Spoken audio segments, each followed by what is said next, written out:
Hey everyone, it's April 6th, and that means that if today's your birthday, you share with Canadian-American serial killer Keith Jesperson, known as the Happy Face Killer, who murdered at least 8 women in the 1990s, and that is him right up there.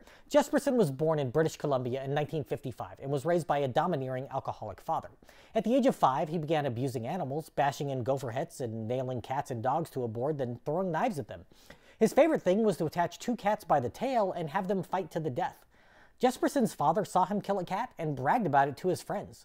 The family moved to Washington State, where an older neighbor forced Jesperson to strip naked and attempted to molest him at the age of 11, but he fled and got away. He was considered an outcast in his own family and got into trouble frequently, going so far as to attempt to kill classmates twice before he was even 12 years old and started many fires as a teen. The first attempted murder was when he tried to beat a former friend to death, and the second was when he attempted to drown a bully. As punishment, he was severely beaten by his own father, which was an all-too-common occurrence. After graduating high school, he became a truck driver, got married, and fathered 3 children. There was no happy ending to his horrible story, however, because after 15 years of marriage in 1990, Jesperson snapped. His wife suspected him of having affairs while on the road, and they got divorced. He returned to his troubled roots and killed for the first time that same year. Jesperson is known to have killed at least 8 women over the next 5 years across 6 states. Coming in at 6 feet 6 inches tall and 240 pounds, it was easy for him to overpower his victims.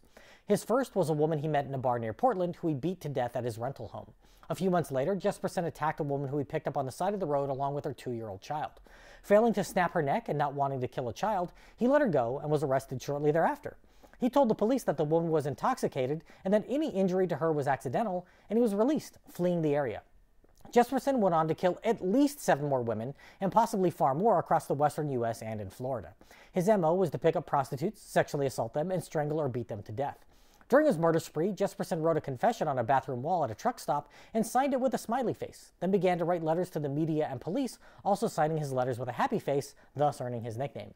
In 1995, he was engaged to a woman in Arizona, and when she turned up dead, the police finally looked into his activities. After a botched suicide attempt, Jesperson confessed, and then shocked detectives when he admitted to as many as 160 murders, though only 8 have been confirmed. He was convicted of murder in Oregon, where he's serving 4 consecutive life sentences. In 2008, Jesperson's daughter appeared on the Dr. Phil show to discuss what it was like being raised by someone who turned out to be a serial killer, and later went on to become a true crime reporter. If this is your birthday, I hope you have a great day. Leave me a comment so I can wish you a happy birthday.